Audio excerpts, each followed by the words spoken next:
What is going on? What is going on? The Bills are 3-0. They damn near gave us all a heart attack today. Blew a 25-point lead. Almost took the first L. But that man with the ice in his veins, Josh Allen, came through. So, got my compadres with me. Fred Kilmartin, what's going on? Not much. What a day of football for the Bills. Wow. Some highs and lows, but hey, we pulled it out in the end. Clayton Garrett, what's going on? He's still alive? Yeah, man, that was a showdown. That was a real showdown. I felt like that was something that they should have saved for a primetime game. But hey, you got to have some excitement in your 1 o'clocks on Sundays. Got to. A little bit too much excitement. But if you're new to this show, you know what happens when the Bills win. Fred puts on the bucket hat and turns into Buckethead Fred. So go on, Fred. Put the bucket hat on. That means the Bills have won the day. It's a victory hat right there, boys. I tell you, I did not think at one point in time, I did not think that we would put the bucket hat on today. But before we get started, guys, why people join the room, we're going to give a quick word from our sponsor, Brian Auman, on some health tips. And then we'll get back and we'll get ready to get going with the show. What's going on, Bills Mafia? My name is Brian Auman with Avalanche Health Coaching, the official health sponsor of the Cold Front Report. I'll be here every week to give you health tips and tricks to help you meet your goals. So whether you just need to lose that last 10 pounds or you want to start your 150-pound journey, I'm here to coach you every step of the way. Follow us on Facebook for updates, inspiration, and to schedule your free health assessment. Go Bills. All right, fellas. Down the business. We got the health tips out the way. Brian's going to be giving us the tips on watching these games next week with not going to cardiac arrest here. Guys, Josh Allen, 300 yards again today. Kid looked good. Looked good. Fred, I'm coming to you. What do you think about Josh Allen's performance today? 10th fourth quarter comeback? Yeah, game-winning drive. What I noticed with Josh Allen today is the fact that he's grown up. In the fourth quarter, it looked like his emotions were going to get the best of him, and maybe we're going to lose this game. He went to the sideline. He composed himself. He came back there, and he led this team down the field to score the game-winning touchdown. I was really impressed with that. I was impressed with the way he threw the ball around again. He was getting some of the young players involved today. Gabriel Davis, he was 4 catches today, was impressive. And just these long passes that he's completing. I definitely see that this kid is starting to get that growth, and he's maturing, and he's turning into a really good football player. Very solid game today. Clayton Garrett, what's up? Yeah. You know, it was the game when it came down to it. Yeah, the Bills, you forget all the things in between them going up 28-3 and them and inevitably losing that lead. The game fell on Josh Allen's shoulders. And I feel like that's the kind of situation where if this game falls on your quarterback, I think Bills fans everywhere are starting to grow confidence as games start to fall on Josh Allen's shoulders, especially those with far more significance against far more quality opponents, such as the Los Angeles Rams. You know, it's one thing to watch him do it against the Dolphins. It's one thing to watch him do it against the Jets. And that's what I heard all week, is Josh Allen has been playing at this high-caliber play the last 2 weeks against, it's the Jets, it's the Dolphins. And guess what? He goes out there in Bill Stadium today and continues to do what he's done the last 2 weeks because this is the player that Josh Allen is now. This is the kind of caliber play that you can expect from the Bills quarterback on a week-to-week basis, regardless of who the opponent is. I don't care if it's the Rams, I don't care if it's the Chiefs, and I don't care if it's the Jets. Josh Allen goes out there and he does what he does on a weekly basis now. And this is what I think everybody can grow accustomed to expect. No, I agree. I thought the kid played well. There's 2 things that I wanted to see as Fred flicks his nose. He's getting ready to go ham tonight, people. The one thing I really wanted to see from Josh was a little bit of adversity, because the last time we left off with adversity was the playoff game last year, and we seen the ladder and we saw another lateral today, and I was actually okay with the ladder. I don't know, maybe I'm in the backyard football. I'm okay with these crazy laterals. I love that type of stuff. But I wanted to see how he responded in a crunch situation. And obviously, we blew the 25-point lead. The Rams were back in the game. They had the lead, and we're going down the field. We need to make a play. Yeah, I thought he was going to lose his cool for a minute. He started getting into his hero ball mode a little bit, running around back there, trying to make a play. And I'm like, oh, boy, here we go. But he composed himself, led the team, re-energized, do the touchdown pass. And, I mean, the rest is history. We're 3-0. there's no rhyme or reason of why teams win games at times. It just happens. And when you're a good team, that's what happens. You win games, no matter what. And today they found a way to win, thankfully, because, I mean, God knows the analysts and the experts with their narratives, and I say narratives again, would have had a field day with this one. Oh, yeah. Oh, yeah. That one play that you just played before that Croft touchdown right there, that's a play right there that a lot of analysts would rip with their narratives. Because when you watch that play, I don't know about you guys, but when I watch that play over, I see pass interference all the way. And that's something that a lot of people were griping about on the internet is, oh, well, you guys had a gimme interference call. Well, they had a gimme interception call. And I feel like this was far more obvious and blatant than the interception call. And that's just that's just obvious football. That's a that's a rule that's been established for years that call goes to the offensive player ever since that one Monday night debacle between the Packers and Seahawks all those years ago. But now here you have that interference call. I felt like the corner grabbed Gabriel Davis all the way around the shoulder. And if he didn't, Allen would have him in stride for a touchdown. And Allen, I feel like the only reason Allen threw that ball is he recognized that immediately. He recognized that immediately that Davis had leverage on the corner. And if he was going to score a touchdown, otherwise he was going to hold him back if he wasn't going to. And that's what happened. And then the ensuing play, they had a touchdown. So, yeah, you were right about Josh Allen really kind of dialing himself back in there because he did start to get a little reckless behind in the pocket and the backfield. And then he dialed himself back into the game and struck with Croft on a nice touch throw for the touchdown. You know what I wanted? I wanted the Bills to win this game more than anything just because of the media. Just because what Clayton had said of how they were saying, oh, the Bills beat the Jets, the Bills beat Miami. Now here comes a solid team coming to Buffalo, and we get that win. But people shouldn't be surprised because we started off last year 3-0 as well. But now does this put the Bills in that conversation as a legit contender this year for the playoffs, the division, maybe even make it to the Super Bowl? The performance of Josh Allen and the way that he stood in there and he was poised at the end of this game, I think they are. I think you have to look at these guys. Well, I mean, if you're not going to look at them at this point, you're just being honorary. I was getting a conversation today with my brother. We were getting into it. We were razzing each other, and he said to me that I thought I saw the same Josh Allen I saw in Houston last year. I saw a guy who got rattled into the game, did something stupid, I didn't see improvement. I said, then at that point, you're seeing what you want to see. Mm-hmm. Because if you don't see improvement, this guy has thrown for over 300 yards every single game now. So I don't really know what game certain people are looking at with that. But the improvement is there. And we knew he was Captain Clutch. He's been that. And it almost seems like in the last couple of years, he played his best ball in the fourth quarter, even if he struggled all the way through. And what people don't realize is that against the Houston team in the playoff games, we didn't have that go-to guy. We have that now. We have more weapons. We have go-to guys. We had a rookie stand up today and make catches when we needed a big play. We got Diggs. Diggs is the go-to guy. He's that guy now. We never had that last year. We had Brown. We had Beasley. Now we have more weapons around Josh Allen. Like we said before, no excuses. And Josh Allen, I can't say enough how he was finding these open receivers and he was completing passes with that rush that was coming at him. The Rams have a good defense. There's no denying that. And Aaron Donald, he's an all-pro football player, and he brought it. And they beat adversity today. And this is a game that will propel a team into moving along even further into the season. And I can see that. Well, with an impressive performance by Josh Allen, does Brian Daboll's performance as offensive coordinator coincide with that? Here's the thing. Daboll called a heck of a game. Should he be giving the ball more to Singletary? I think he should. I want to see Singletary touching the ball more. Singletary proved today that he can handle the full load.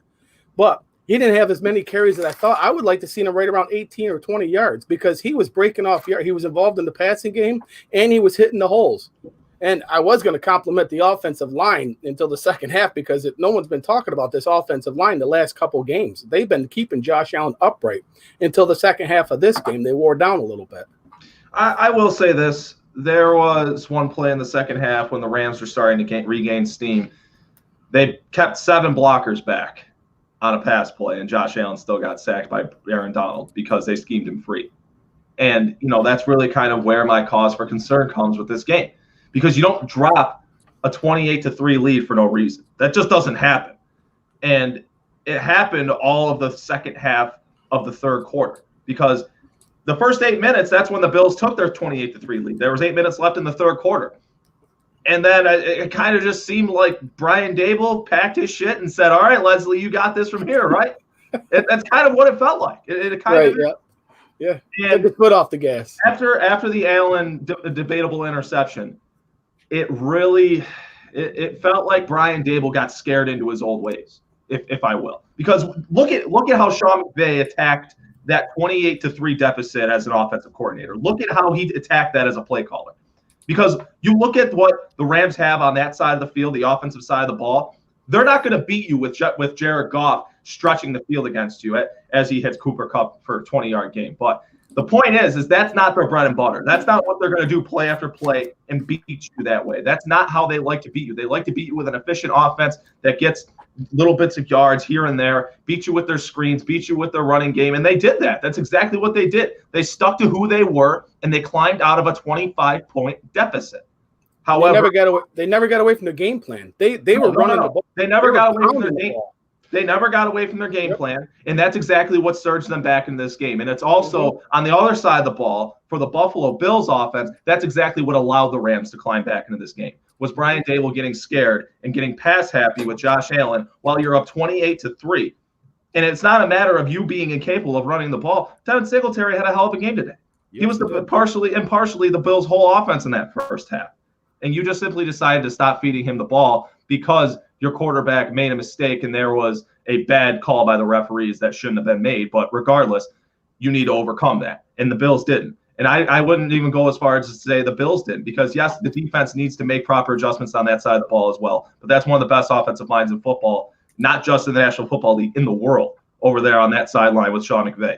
So I feel like the Rams climbing out of that deficit is a tad bit more on the Bills' offense rather than the Bills' defense, with the Bills' offense inability to sustain drives there in the second half for a short time, and also the just abandoning the run game entirely after that one Josh Allen interception. It seemed like Brian Daboll got nervous, and he stuck with what he was comfortable with. And, hey, it worked today, but I'll be curious to see if it works in the future against other quality opponents as well. I guess my question is this, right? And I know a lot of people are in the chat talk about this Devin Singletary thing, and I question as well, especially being up in the second half. We got to get to the point where when we have a lead in the fourth quarter, we have a multiple score lead, we have to have those long 7 to 8 minute drives, even if it's just for a field goal. You got to start having those. And my question is, if we're going to be passing the ball like this, and mind you, I have no problem if we're throwing the ball around the yard and we're putting up 35, 40 points. Like I said, week 1 versus the Jets, we left points in the field. We could have put up 40 points. Versus Miami, we left some points on the field. We could have put up 40 points. This game, I think we scored pretty much the maximum points we could have scored, besides maybe getting pushed out of field goal range at one point. But once again, we could have scored almost 40 points. So I tell you the truth, I cannot harp on Brian Daboll or his play call at this point in time. Now, I will harp on his philosophy towards the end of a game and time management. That's the only thing I'll harp on. But right now, I can't harp on his play calling at all. No, you're right. And the only thing that I would say is that we should be running the ball more. Our running backs only touched the ball 16 times today. Even though with that large lead, you do want to see us sustain some drives for 7 minutes to give our defense a rest. And it was extremely warm today for Buffalo. 80 degrees this time of year. That's pretty warm. But you got to have these drives sustained. And now you got to get your running game involved. And not only that, but this offensive line, they're doing their jobs. But you keep putting them in pass block situations, they're going to end up breaking down sooner or later. And several times, Josh Allen held on to the ball too long. That's why he was getting those sacks. Right. I mean, like I said, I'm a big harper on Brian Daboll. You know what I mean? I've been a harper on him, but when we're almost putting up 28 points, 40 points a game, and we have not seen this many points in Buffalo since the Palace of Points team in '91. At that point, I cannot blame Brian Daboll for his play calling. Only thing I would like to see is when we get to those fourth quarters, that's when we got to run the ball a little bit. Other than that, this game was totally on the defense. If we would have took this L today, this would have been totally on the defense. And we've been asking this question for the last 2 years. What happens with Josh Allen? Can he get to the point of his development? If the defense breaks down, can the offense win a ball game for us? And you know what? He's done it 2 weeks in a row. Mm-hmm.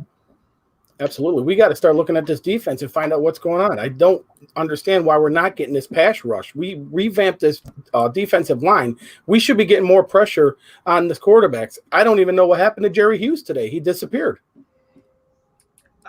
Then Jerry Hughes disappeared 2 years ago. Right. I mean, where the hell? I mean, I'm just asking. The last time I saw Jerry Hughes was signing a contract extension and table, smiling from ear to ear. 10 million. Here we go. That's the last time I've seen Jerry. It was nice to see AJ Epinesa actually get out there and make some plays. He actually got his first sack today on that rollout on Jared. But I thought this kid had a high motor. I thought he should have been playing on that right side. You know what I mean? You know, the thing is with this defense is I can see I feel the cause for concern.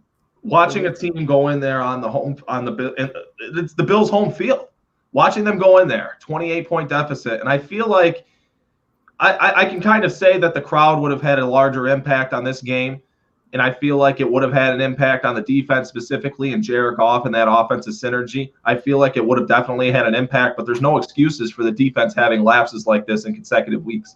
Last week, I understand it partially because you were missing two of your most important components, that being Tremaine Edmonds and Matt Milano. But this week, you got both of those players back. I mean, you guys saw Matt Milano. You guys saw Tremaine Edmonds. They were flying full bore today.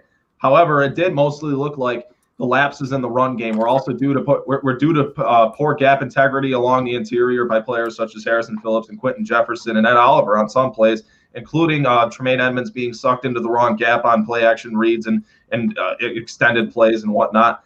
It was just overall a very bad mental lapse day for that Bills defense. And I feel like you saw quite often what I was fearing you would see. And that's just, Jared Goff picking his poison, or picking the poison for the Bills defense, if you will, choosing whether or not it's Robert Woods or Cooper Kupp that he's going to tear you off with. And both of those players had an excellent day. They had an excellent day. Darrell Henderson, the Rams running back, had an excellent day. I'm not ready to hit the panic button just yet because Sean McVay has had that offense humming. Last year was a bit of a downfall year for them, but in 2018 and now here in 2020, he had that offense humming the first 2 weeks as well against, I wouldn't say as good of defenses as the Bills with the Cowboys as Eagles. I wouldn't say they're even in the same conversation as the Bills defense or should be. But now you see him do it against the Bills defense, and you've never really seen Sean McVay have success against Sean McDermott in this defense before. So it is a peculiar sight to see. I'm not hitting the panic button just yet, but it is cause for concern for what Kansas City's bringing to Buffalo in 2 weeks. And I'm looking forward to seeing how this defense rebounds or bounces back against the Raiders next week. I think that's going to be a big game for that defense as well. Well, you got to also give the hats off to McVay. I mean, he is very creative. He had a lot of motion on that offense. And to see the Bills, because they're a disciplined bunch of guys, but those misdirections and those reads, I mean, they're hard to stop. I mean, you could see a lot of times the Bills were coming up field and whoop, they got to turn around back because the play went right around them. That's because of McVay. He's very unique at these plays that he's putting in here. That's not an easy offense to try to defend. And I thought the Bills did enough, but I still think there's concern. I'd really like to see more pressure from the front four. Yeah, you know what? We go back and someone just said something in the chat, and I'm actually gonna PJ Ty from the YouTube chat. He says that Mario Addison was the only one that showed up, and honestly, I have to agree with PJ. Mario Addison has been the only one that's been showing up in the pass rush. This is the problem with Buffalo. We have the most expensive pass rush. If you don't notice, the most expensive pass rush in NFL, and we've had the most expensive pass rush in NFL for the last 3 seasons. I thought Quentin Jefferson did a hell of a job. There's 2 guys that stood out to me, Mario Addison and Quentin Jefferson. 2 guys that were not here last year. I thought Quentin Jefferson pushed it inside of the pocket, but he didn't push him into anybody because no one was getting free on the other side. I thought Mario Addison showed up last weekend this week. But the only problem with Addison, I thought he went out late I thought he saw him walking off holding his groin or leg or late in that game. So we have to keep an eye on that. Trent Murphy and Jerry Hughes are getting paid in a hefty amount of money. I think it's like almost $18 million between both of them. 20, probably about 20. Well, yeah, we're about 20. So we'll say we call it 20, 18 to 20 million per both. And we're not getting a pass rush. AJ Epinesa is a rookie. He's still, obviously, we know he's still working. Ed Oliver, where'd he go? I'm wondering what we're doing with Ed. I wonder if it's because last year Ed was matched up a lot with Star Latulippe, wasn't he? Yes. Yeah. He was paired with him a lot. Now, are you having Ed not release as much or not go as hard as the quarterback he normally goes because he's kind of watching the run a little bit? Do I dare to say, and I'm saying this, and anybody who doesn't follow this, I'm saying this, are we missing Star Latulippe a little bit in the run defense? You know what? We might be, because he wasn't really a factor in the pass, but he was a run stuffer. If not stuffing the run, he was filling holes. He was filling gaps. He was taking on two blockers to put pressure on there. And today we got exploited in the running game. And that, you know how the NFL, it's a copycat league, and these teams are going to start running right at us. So maybe we are missing Star Latulippe. I feel like you're going to see something similar to what you saw last year with right around that area of the season when the Eagles started running a lot of two running back sets, and that really seemed to be what was working against the Bills' run defense.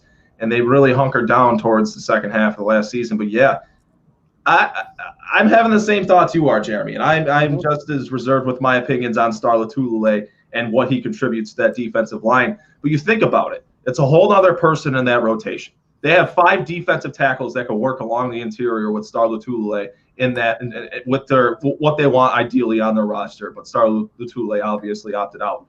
But they don't really have exactly what they want, and that's why you can see the continuous churning of the bottom of that room when they bring in whatever practice squad player of the week it may be, or Justin Zimmer, or that defensive tackle. You know, they've been churning the bottom end of that room for quite some time now, because they're, quite frankly, one injury away from having said practice squad player see playing at time on the field with that defensive tackle rotation. And is it cause for concern given that their stopgap player, or their player that's supposed to eat blockers, is no longer there, and now you have guys such as Vernon Butler and Harrison Phillips to take on that role? Yes, but those guys should be able to take on that role. Harrison Phillips is a third-round pick. He should be able to take on that role. Vernon Butler is making $8 million to do that job, and also have some sort of pass rush presence about his play style that Star Latulippe doesn't. He's making $8 million for that job, and he should be able to do that damn well. I think so. He's making just as much as Star, almost as much as Star. So is this really a Star Latulippe problem, or is it, did you pick the wrong personnel and now they're getting exploited problem? It could be a little bit of both. It could be a little both. I mean, I don't know. Like, you know how I feel about Star. I don't want to admit to maybe I was wrong about Star Latulippe, because the right side of my brain says, no, you're not right. The left side of my brain says, hey, I just watched these dudes get gashed today, and they're missing Big Star. And nothing against Harrison Phillips and Oliver. They're good players in their own right, but they don't have that natural size of a Star Latulippe. Just a man who just, you could put in a doorway and he's just gonna block the doorway because he's just huge. They don't have that size.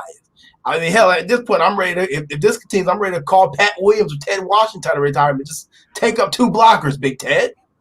No kidding. I mean, they weren't doing nothing fancy. They were running right off tackle. They were running right at us. We were just missing tackles several times. That we missed tackles. I mean, they definitely exploited the running game, and I hope this is something that McDermott's going to address, because if not, it's going to be a long season for this defense. Yeah, well, I mean, if we keep putting up 35, 40 points, I guess we can kind of be like Kansas City or Houston was, maybe in a little bit. I don't know. It's very interesting. It's very interesting now, and the way that the makeup of this team is and where it's going. Hey, Jacob Anderson call it Marcel Darius. You know what? I am all for that. I have no problem with that. Give me his number. I am all for that. He was just in Buffalo a couple weeks ago. I don't know what the hell he was doing, but he was here. Big stuff. I am all for that, because if this happens, we got to do something. Snacks Harrison, yes, that's another name. It's another name on the board. Travis Bakesy put Snacks Harrison. Antonio puts it. Yeah, Snacks. You may have to do something.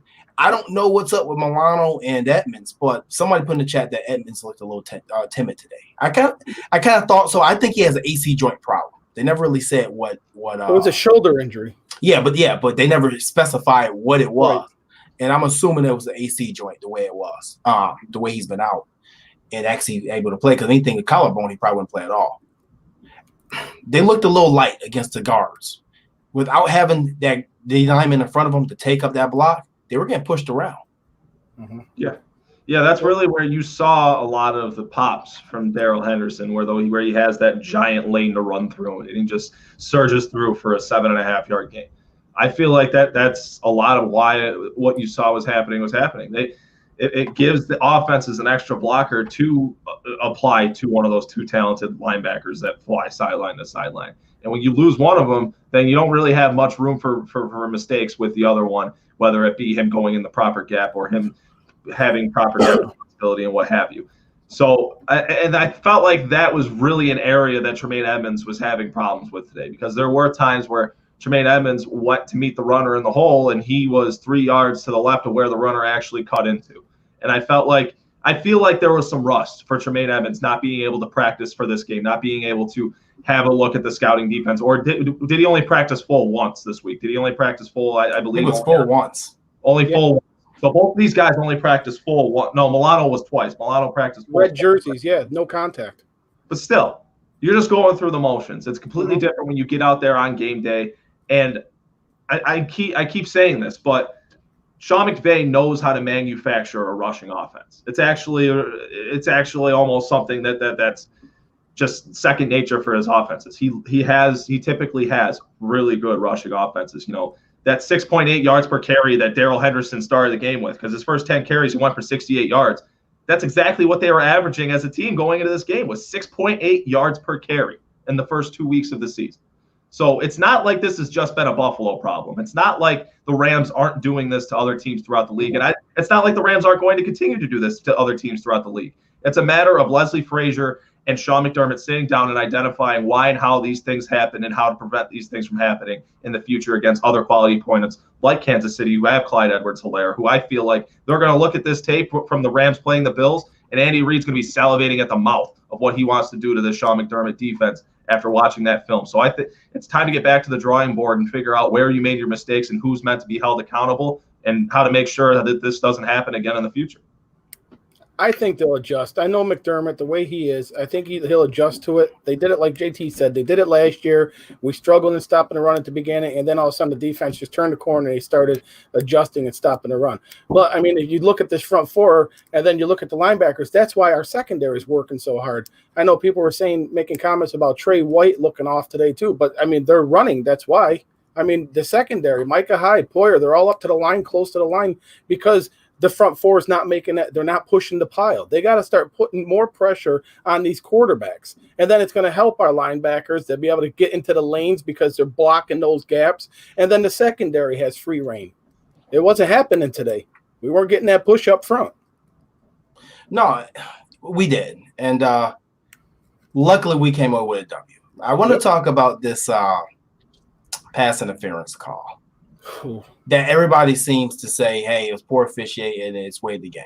Well, let's be honest. They blew that call. There was not pass interference. It was clear cut. Definitely not pass interference at all. But at the end of the day, how much did it really affect? Because everybody say, well, it changed the momentum of the game. Listen, the momentum was already shifting. Okay. I'm not going to sit here and blame the ref for the Bills blowing a 25-point lead because you called an offensive pass interference call that if you didn't, or I'm sorry, an interception. That wasn't an interception. That the offense gonna have to pump the ball the next play anyway. It could have turned the game though if you think about it. It's 25 points. But even if we didn't score, it still changes the field. So they would be deeper down in their zone. Here's the thing: is that Tyler Kroft had possession of the football when he went to the ground. So when he hits the ground and he is touched, that play is over. It's dead. Whether there's a flag or not, that play is over. He was touched by a defensive player on his back. Play is over. I don't even know how they could call that an interception. If it was a fumble and he was going down, he ripped it out of his hand, that's one thing. But he had clear possession of the ball and was on his back, touched by a defensive player. Play's over.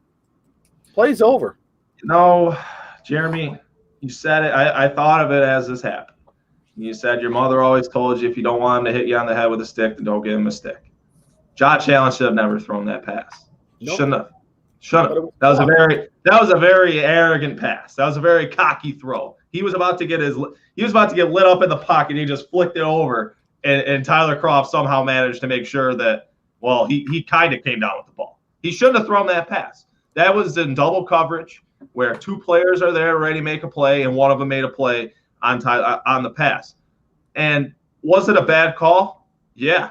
But Josh Allen should have never put that ball where it ended up. Should have never put it there. So, yeah, do I struggle with the fact that, bad officiating cost us this game? No, it didn't cost us this game. The refs didn't just hand an interception over. Josh Allen threw that pass towards the Rams defender. The Rams defender came down with it after Tyler Kroft lost it. Was it a spotty call? Yeah. And is it going to be a tough call on the field with just naked eye? Oh, yeah. And should they have reversed it after the review? Oh, yeah, definitely. But they did. And that's just matter of fact. The defense can't throw their hands up and just fall on the field and cry because they didn't get their way on an interception call. That's not the way the world works. They needed to go out there and handle business. And quite frankly, the defense didn't in that aspect. And the whole offense didn't either up until that final drive. So, I mean, hey, if they don't have that final drive, we're probably having a completely different conversation right now. But the matter of fact is that Josh Allen shouldn't have thrown that pass in the first place, and that the Rams that shouldn't have damn near cost the Bills the game. That shouldn't have been that large of a factor. But what's nice is that this team faced an adversity and they came away with the W. Whether the refs made a bad call or a good call doesn't matter. The defense wasn't stopping them. Josh Allen had the ball in his hand at the last drive, and he made it count. So adversity, this is another stepping stone for this team. This is going to take the next step, knowing that they faced an adversity today and they conquered it. Right, like I said, I totally get it. I get the outrage about the call. It was an egregious call. It was easy to see with the blind eye that Kroft had the ball. But the whole point is, even if the refs change that call and they say, okay, it's not an interception, it's Bills possession, we still have to punt the ball the next play.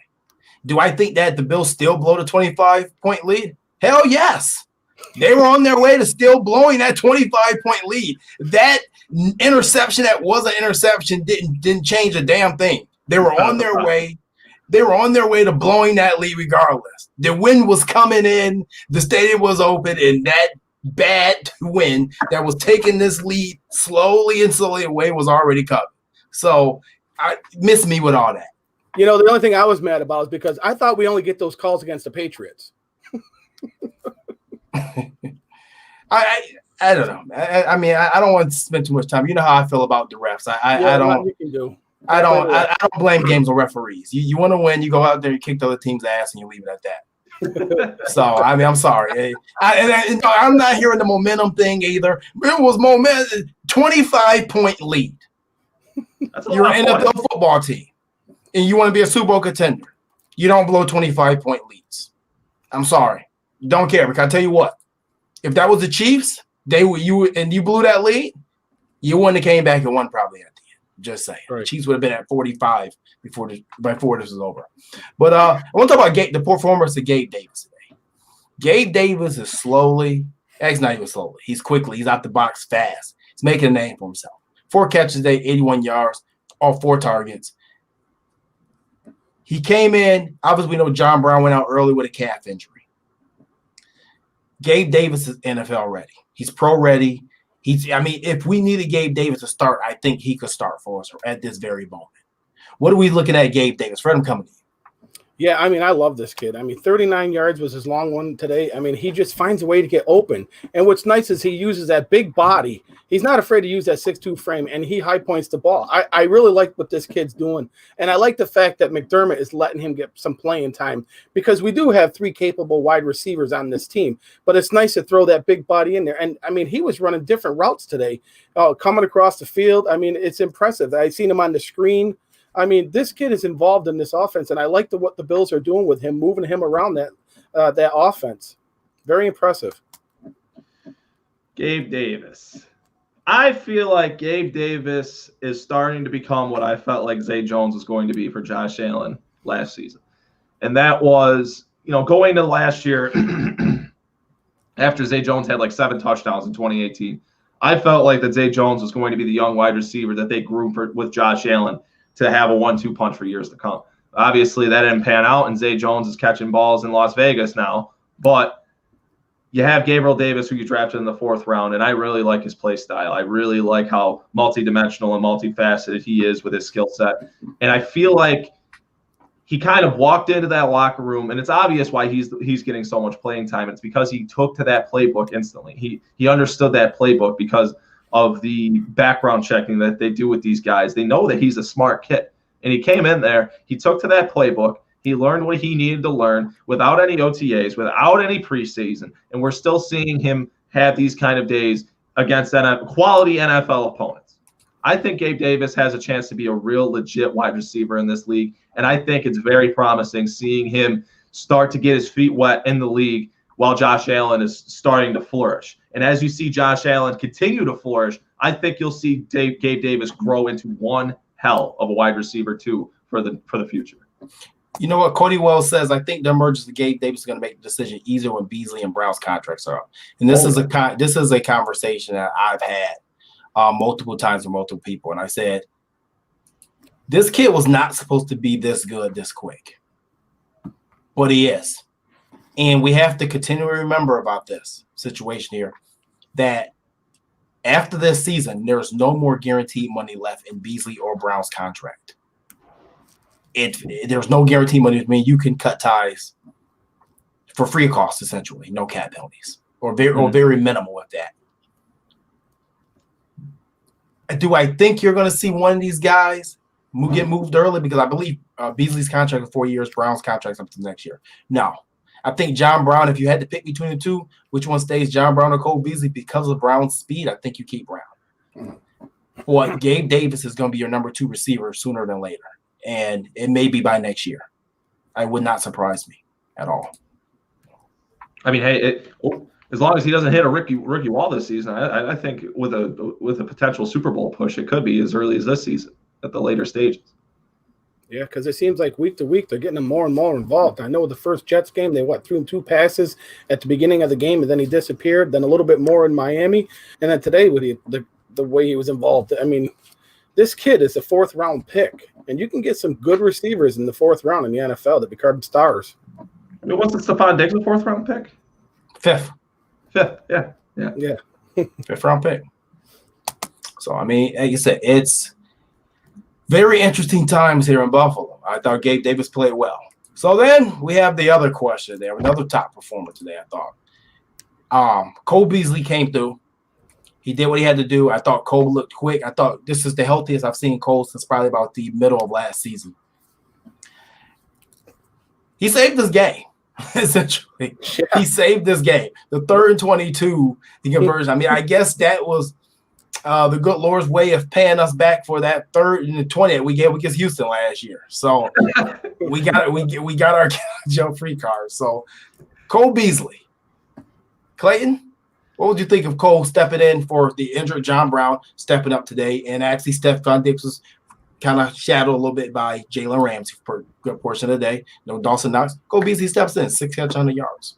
Yeah, Cole Beasley had to step up. And this was a game, going into this game, there's reports of hip injuries, thumb injuries, Cole Beasley just being aggravated with certain parts of his body and whatnot, just bumps and bruises through the early stages of the season.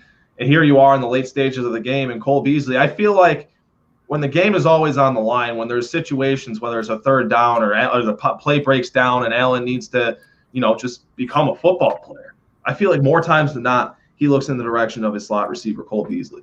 And that's the sign of a quarterback trusting a receiver to be where he's supposed to be, having that unspoken chemistry of, I know where you're going to be at this certain time. And that's crucial to have with a player such as Cole Beasley, a player who his success is so dependent upon timing routes, upon him being in certain places and Allen putting the ball in certain spots where just so he can get yards after the catch. And I think that 3rd and 22 play on the final drive of the game, that was just the latest example of Josh Allen utilizing Cole Beasley in a pressure situation when he needed a wide receiver. And you have Stephon Diggs wrapped up in one of the top 5 cornerbacks in football over there with Jalen Ramsey. He did have a touchdown on him today, but don't make no doubt about it, Jalen Ramsey is a damn talented football player. So you needed somebody to make you a play. And he went to Cole Beasley's way, and Cole Beasley answered the call. And that's the benefactor of having such a deep wide receiver room. 4 wide receivers deep. You lose your wide receiver 2. Oh, well, you just have Cole Beasley and Gabe Davis. You still have 3 solid wide receivers, 3 solid pass-catching options. And that's part of the reason why Josh Allen was able to drive down the field there at the end of the game and cap it off with a victory. Well, not even 3. You really have 4. Yeah, 4 now. Yep. Yeah, 4. As long as John Brown's on the field. I was saying 3 because Brown was out okay. for the end of the game. And here's the thing is that, Beasley is a veteran wide receiver, and he's just helping Josh Allen. And we were wondering coming into this game, if Ramsey was going to be on Diggs, who was going to have the big game? And obviously, with John Brown's injury, Beasley stepped up to it. And that was a veteran move that he made. He knew where the first down was on that 3rd and 22, and he caught the ball there. He wasn't short. He caught it. He knew enough what he needed to pick up that first down. And the thing is that he's not running these little slants and these little get behind the linebackers, catching these passes. He's catching passes down the field now. That's that chemistry that him and Josh Allen are building with each other. They're trusting each other. Last year during training camp, Bees was out because he had a minor surgery for a muscle tear or something. So they didn't get to have that time during training camp, and they did it again. So these two are still building chemistry. And it's nice to see that you brought a veteran in here that will help this young quarterback and Josh Allen, and he's trusting him. They're talking. They're communicating. It's good to see. No, I totally agree. I totally agree with you. Like I said, I think that this is a perfect mix of a receiving core. And I think I've been saying since last year, most of the time, that the NFL is no longer – it's not necessarily not about a number one or having a number one receiver. It's about having a complete core. And what I mean by a complete core, I'm talking your speed guy, your possession guy, your red zone threat, your mixed guy between your speed and guy. But Buffalo has everything. You have your elite guy in Stephon Diggs who can pretty much do everything on the football field. Intermediate, he's deep, impressive. Short, screens, jet sweeps if you want to give him that. Then you have Cole Beasley, who's your middle operator. Works perfectly. Then you have John Brown, which if you put him against the wrong cornerback, that's 6. And now you have a young rookie in Gabe Davis who's learning from all 3 of them because all of them have different styles. And at that point, you have a perfect mix. And then you throw in Dawson Knox. And Dawson Knox has been a hot topic because of the drops last year, the fumble last week, and now he had any concussion. He's been out with a concussion. But you have time for him to mature as well. And if he does, you have a mismatch nightmare at every aspect of the field, as long as we choose to run the football, which brings us up to our next topic. Brian Dable and running the football. Are we running enough? Are we not running enough? Is it a perfect mix? Should we try to get Singletary more involved? Because I feel Singletary's dynamic. Personally, I like Singletary a little more. I like Moss' style, just being honest. What should we do about this running game? Should it be a focal point going forward a little bit more? Should we pull back on the pass game? Clayton, what are you thinking? It's interesting what they decide to do with this offense because, it kind of really opens up a whole discussion that I don't think any of us would ever even fathom 5 to 10 years ago, because you're talking about a Bills offense that is multifaceted and multidimensional in every stretch of the imagination. In every facet of this offense, they're multidimensional. They have multiple skill sets. You just touched on it, Jeremy, the multiple skill sets of their wide receiver core. And that's applicable to the running back room as well, where you have your pounding back with Zach Moss. And then you also have your running back who has a little bit more agility, a little bit more explosiveness, in my opinion, with Devin Singletary. This running game, well, not the running game necessarily, but this offense, I think that this offense is really more so predicated on that they can beat you however they choose to beat you. It's not necessarily a matter of bread and butter or a matter of this is our identity. And, that's a question that we had very often on this show is what is the Bills' identity? What is their identity on the offensive side of the ball? And I think that's really just kind of the answer to that question that we prolonged for so long is they don't have an identity. They can beat you however they want to beat you. It isn't dependent on, this is what the Bills do. This is their bread and butter, and it's Devin Singletary between the tackles or off tackle. That's their bread and butter, and that's their identity as an offense. It's a matter of, this is what's going to work best against you, and this is what we're going to utilize against you. and this is what the plan is for this week. Have we seen very much differing between these last 3 weeks? No, we haven't. So that could be entirely false. That is a multidimensional offense that they're going to beat teams however they choose to beat them. But what I will say about Devin Singletary and the facet of his game that he significantly improved over the offseason, and Jeremy and I talked about it a lot last year of how he needed to improve it this offseason, is this receiving ability out of the backfield. You see him catching the ball it looks far more natural. We always spoke of how having that receiving dynamic on the field, if they activated a player such as TJ Yeldon last season, would significantly help Allen against man press corners and cover zero, which is what a lot of teams were using to defend Allen last year. But that's one area that Devin Singletary improved mightily. He's still one hell of an athlete. Some of those cuts, I tweeted it out today. That one cut he made on the screen, guys, those are Shady McCoy caliber cuts. They are. They just are.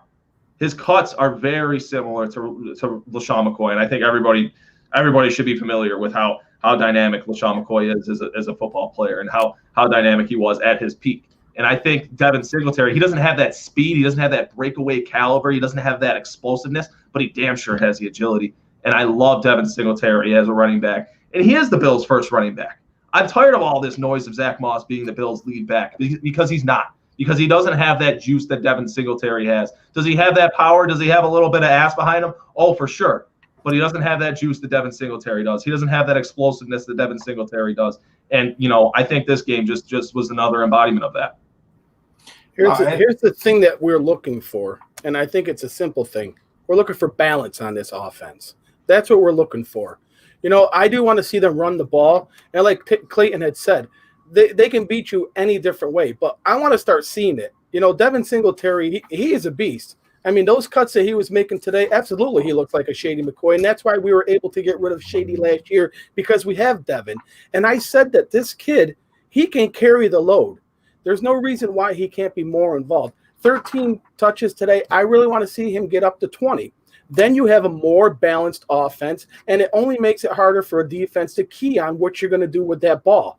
There's no reason why Josh still can't throw the ball for 300 yards, Dig get a touchdown, Bees get a touchdown, Brown get one, and still get our running backs up to 20, 25 carries. There's no reason for that, why we can't, and that's what you would do. You would have a balanced offense. Well, actually, he got 17 touches a day. And I think, for me, I would like to see Devin get 20 touches a game. That would be the biggest thing for me, is 20 touches a game. Yep. Yeah, I don't care if it's 15 carries, 5 catches. I don't care if it's 17 carries, 3 catches.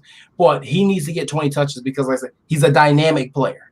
I love Zach Moss. I love what he brings to this team. He brings a very juvenile Frank Gore from last year, who's not going to give out after week 8, essentially. Right. But I aforementioned when he said that when you tackle him, it's going to have to be a business decision in NFL. And you're right. When you tackle Zach Moss, it's a business decision, but every business decision he makes for somebody to tackle is also a business decision for himself, and he's out right now. And I'm not saying it's because he got hit or anything like that. I'm just saying going forward. I've seen backs like Zach Moss coming in this league before. I often compare this backfield of Motor and Moss to Julius Jones and Marion Barber with the Cowboys. And guess what? Julius Jones' dynamic back. He got to end up struggling at some point, and Dallas had to let him go, and Marion Barber became the starting back. We know what happened to Marion Barber next. He couldn't stay healthy ever because people had to make business decisions. But every business decision someone else makes, he's making one as well. I think Devin is your guy. That's your number one. I think it's clear cut. I don't even think it's close. Love Zach Moss, though. But Devin's dynamic, and he brings something that a lot of backs don't have. Toughness, too. Very tough kid. Underrated toughness, he has. Oh, yeah. 110% underrated toughness. You look at how low he is to the ground, his balance, how he's able to just shift directions by flipping his hip with 3 fingers in the ground while he balances himself. It's incredible stuff, what he can do with the ball in his hands as a runner or as a receiver, either or now.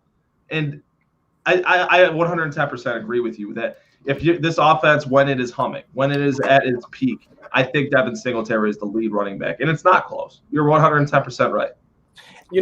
We met Devin Singletary, and for his size, it doesn't show on TV. But this he's jacked. He's definitely jacked.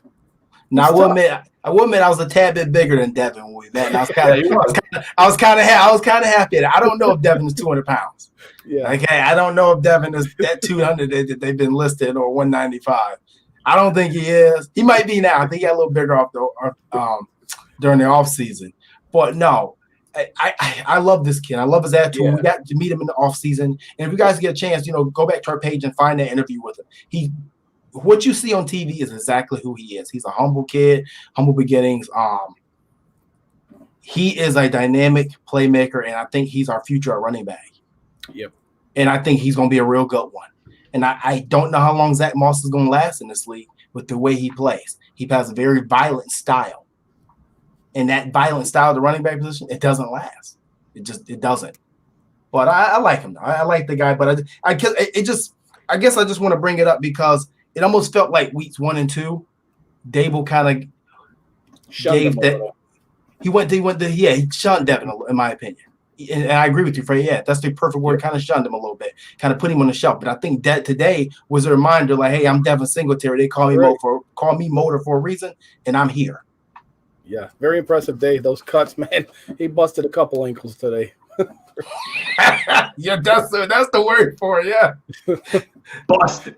Yeah, but I mean, guys, it was a great win today. I thought it was ugly on the defensive side of the ball. I think we will fix that. We have a lot of veteran players. These guys are hungry. I think we'll get those issues fixed. The offense, I think, is still clicking. I said it week 1. This is the best offense we've had since the Palace of Points, or since those first 4 weeks that we had with Chan Gailey when he was running the spread offense before the Rex Ryan showed everybody if you just jammed all the receivers at the line of scrimmage that you can beat us. Oh yeah, knocking them right down.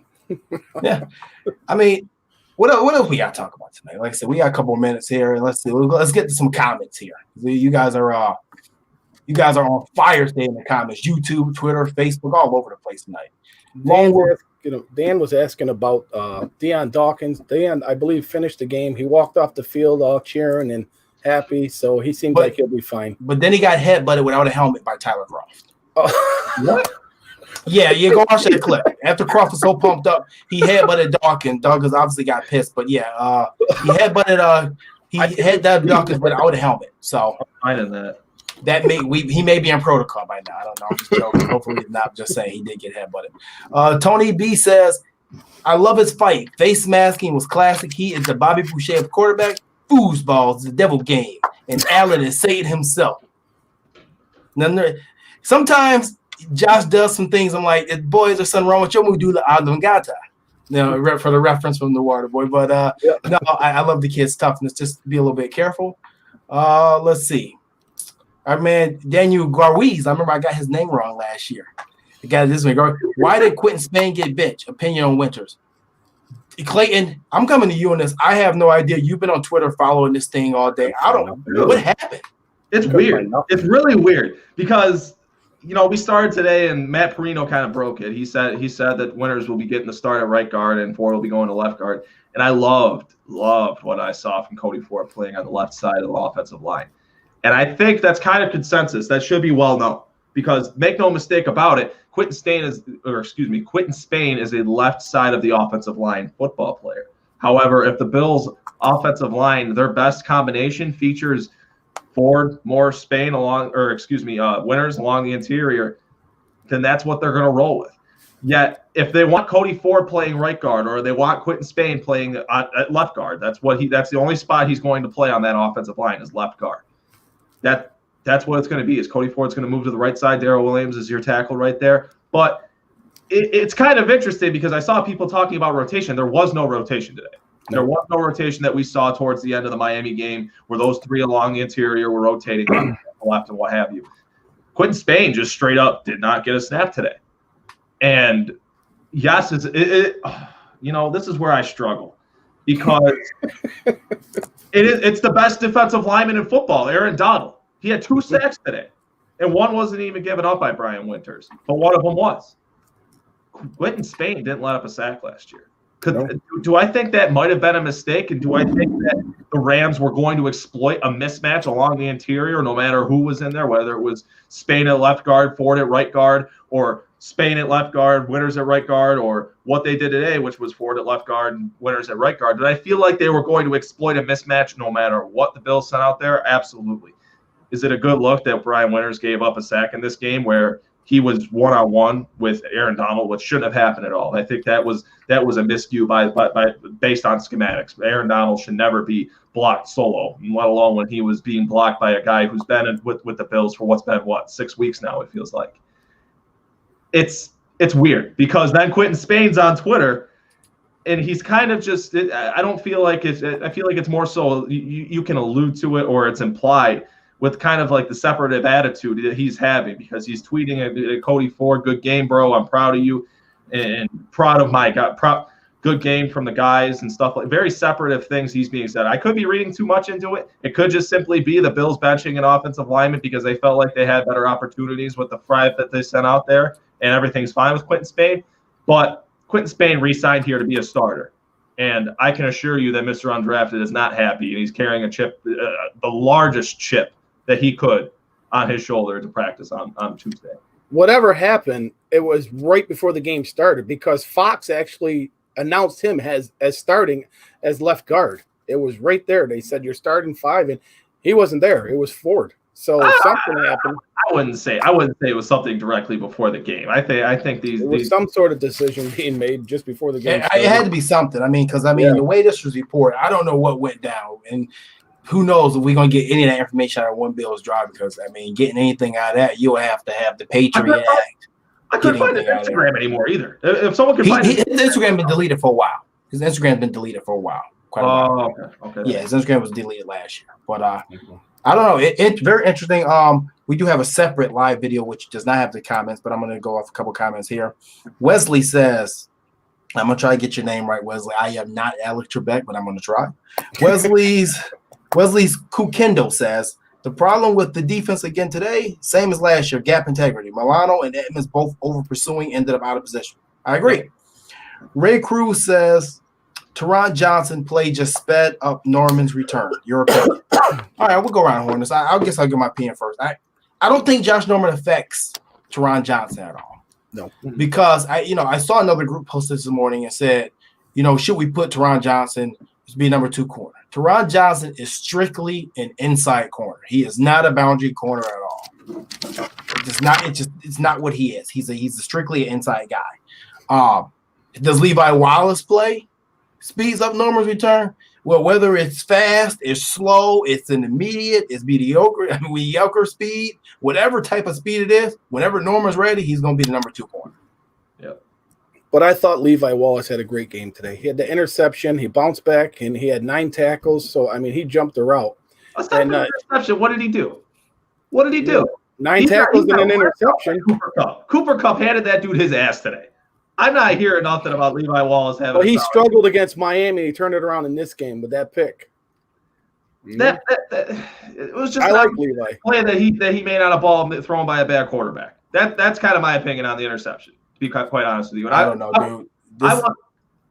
No, go ahead. I'm sorry. No, you go ahead. I wasn't overly impressed by Teron Johnson today either. I felt like anything that he was playing behind him, anything in coverage, he played like absolute crap. I felt like when he's around here, I don't know why he's not playing him. When he's playing forward, when he is attacking, when he is doing what he's comfortable with, and that's going after the football, that's Teron Johnson at his best. He had flashes of solid play today when he was attacking. Then when he's dropping back into coverage, having to cover these very skilled players, Cooper Kupp, Van Jefferson, and Robert Woods. No, it was not impressive. But it wasn't an impressive day for any of those guys. So you can just throw all of their names in the same hat together, in my opinion. Yep. To be quite honest with you. On Teron Johnson, okay, I love the way he plays the game of football. But he is not a shutdown nickel corner. He is not a Nickel Roby-Coleman, who we should have never cut. He is not a Mike Hilton. He's not that type of corner. He sticks his nose in there, and that's just great. I love his play style, but at his size is the reason he's always injured as well. Today, we didn't know he was going to play this game. He was questionable. Every year, this guy's hurt by the 3rd game. Every year, he's out during the middle of the season. Every year, he comes back towards the end of the season, and he's rusty. So I think that, honestly, we should probably be looking DB. Probably something we should probably look at in the 1st round of the draft next year. Oh, yeah. Absolutely. I thought going to the season, I thought we had a lockdown secondary. And I did not see a lockdown secondary today. I didn't see a lockdown secondary last week either. We've given up 300-plus yards easily twice in back-to-back games. And I understand that Edmonds and Milano were out last week. And I'm going to get on Milano too. I love what Milano brings to the game. Love it, love it, love it. But he can be replaced too. And I think Tyler Dodson is very, with more playing time, is very capable of doing that. Just going to call it like it is. I'm not paying him $10 million for those or asking my opinion on Matt Milano. Not doing it. I don't know. I mean, we got to do something with the secondary. They may have to make a move. You have to bring somebody in. You have to get somebody for one of these struggling teams. But you got to do something. In season? And you got to do something because if teams are going to come out here and keep throwing 300 yards on us, it's going to be a problem. Yep. Okay. I know Richard Sherman's a free agent this offseason. I'm not going that far. Yeah. I'm going that far. I'm not going that far. But I'm just saying, we'll see what the secondary looks like when Josh Norman is in there. Yeah, that, and if we can get our front four to put some pressure on the quarterback, it might help our secondary out as well. You know, I will say this, that in the early stages of the season, given all the uncertainties and whatnot surrounding this season in its entirety, I think it's kind of refreshing that if there's anything that we have questions about, it's about the defense at this point, in my opinion. It's about their ability to sustain or reclaim the level of play that they've had over the course of the last 3 seasons. And I feel like having those questions, we have much more simpler answers for those questions than we would if the Bills were looking similar to how they looked last year on the offensive side of the ball. I feel like with these two guys that they have running this defense, Sean McDermott and Leslie Frazier, that I'm not really concerned about it. And I'm looking forward to seeing what they do next week to show resiliency against what is – I mean, they're a lesser opponent, but they're a quality football team in that of the Las Vegas Raiders. I almost called them the Oakland Raiders real quick. No, like I said, and mostly, and for the people who I know people are going to jump on me for the Milano. The reason I am not retaining Milano is not because he's not good. I'm just not paying $10 million for outside linebacker in a 4-3 defense. There's no way he signs back unless he's taking less to stay here. There's no way. Because I'm telling you guys right now, if Matt Milano hits the open market, there's going to be a team that pays him close to $14 million per season. And if I'm the Buffalo Bills and he is not even the best linebacker on my football team, I'm not ready to pony up $14 million. If he's going to take a hometown discount, then right. Maybe. If he's going to take a hometown discount, then maybe, because he's been very open about staying in Buffalo for less. Or I wouldn't necessarily say for less, but he's been very open about wanting to stay in Buffalo. And, you know, there is history there with his family and family friends living in Buffalo. So there is family connection to Buffalo. And you saw a player like Quentin Spain last offseason take less to stay in Buffalo. You see the structure of Tre'Davious White's contract of how he technically took less to stay in Buffalo. It's not out of this world for that to be a possibility, but if that possibility is ruled off the table, then I'm out on that negotiation entirely. Yeah, because that's the change that's going on in Buffalo. That's that culture change, is that now these players want to be in Buffalo. Now they want to play for Buffalo. So maybe he will take a discount. You don't know. But like JT said, an outside linebacker, they're dime a dozen. I'm not paying $10 million for outside linebacker. I don't care what team this is. Mm-hmm. Unless this is a 3-4 pass rush outside linebacker, that's his pass rush as well. I'm not paying $10 million for that. I'm not knocking him. He's not. Milano is not shut down in the run game. He's solid in the pass game. He's probably a little bit above average. I'll say he's a good coverage linebacker. But you tell me you can't find a good coverage linebacker for less than $10 million or in the first round pick? I'd rather take somebody in the first round to do that. I'm sorry. If he's going to earn his money, he's going to earn it these next couple weeks. I'll tell you that, because you got Darren Waller next week. Then you got Travis Kelce. Then you got Jonnu Smith. You just played Tyler Higbee, and they had a solid game against Tyler Higbee. So if Higbee was hurt as well, though. He was banged up today. But still, he had 3 touchdowns last week, and he was virtually invisible against this team. And yes, his injury definitely played a part to it. But if Matt Milano is going to earn his money, he's going to earn it in this next coming month. Well, hell, they didn't have to go to Higbee. Woods and Cup ate us up so much. Higbee had a nice day off. Breather. Didn't even pop a sweat. No sweat. But here I'm gonna take a couple more questions from this other chat because it's not in the not gonna pop up on the screen. But Chris Lake says Patrick Peterson's gonna be a free agent next year. Now that's a strong. Hey, I will look at something like that. Leonard Helt says, "Come on, address Trey White. He has sucked since he got his payday." And so did his payday, in my opinion. They robbed him. They did. But the whole secondary as a whole has been struggling. Missing 2 linebackers last week. No pressure on the quarterback. So you can't. I mean, until we fix that front, I like our secondary. I know they need some work, but we need some work in the front of this defense as well. Right. But I mean, guys, I guess we'll take it around the horn for a couple of final thoughts, and we went past our time tonight, but that's okay. You guys stuck with us. Bills 3-0, so we all stay up late. We all stay up late together.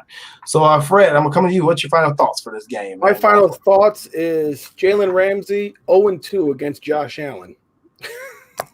You would call out a cornerback. Call him a damn cornerback. No. Yeah. Please tell me you got something better than calling out a cornerback. Now, hey, it was a good game. The Bills are 3-0, so hopefully we'll address the defense and the offense continues to grow. Everybody gets healthy and everyone's back next week. So just keep believing in these guys. I mean, they got an exciting matchup next week in Vegas. I really wish I could make it out to that game. That was going to be an exciting game, but nonetheless, it's still going to be an exciting game just in an empty stadium.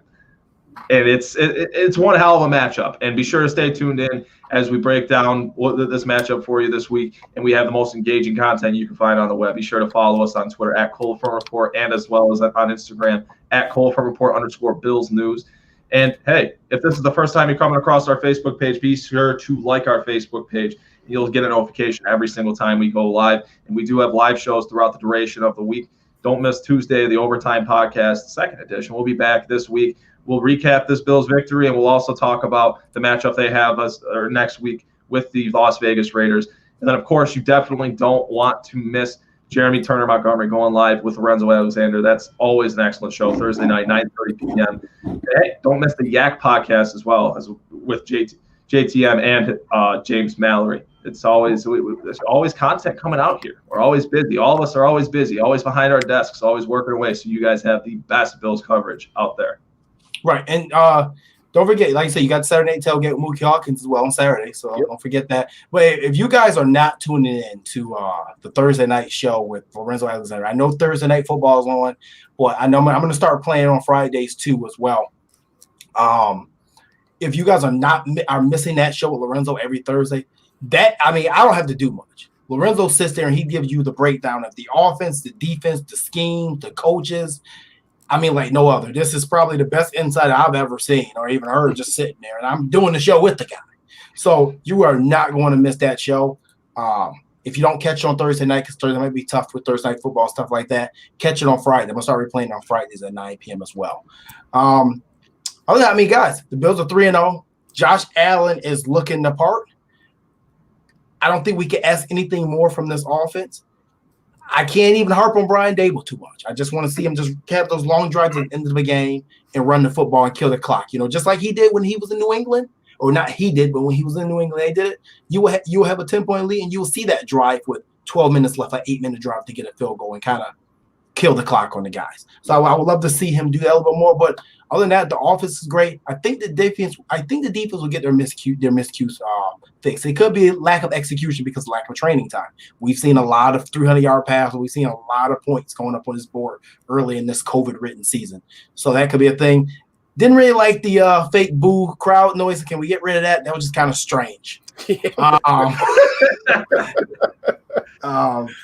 And that, hey, guys, make sure that you're going over to Cold Socks and following Dan Gabino on Cold Socks over there. Get your Mafia socks. We every week we're doing a game predictor, so make sure that you're clicking that and putting your score in and see if you got it right. Last week, I didn't check the scores. The Dolphins week scores 31-28 last week. We had about 10 people that picked 31-27. So you almost got a free pair of socks or entered to win a free pair of socks. So make sure you get over to Colts and check in that. Make sure you're getting over to Brian Auman's page and checking for all the Bills Mafia health tips of the week. Like I said, I know we eat a lot of wings on Sunday, so we have to work it off with the other 6 days of the week.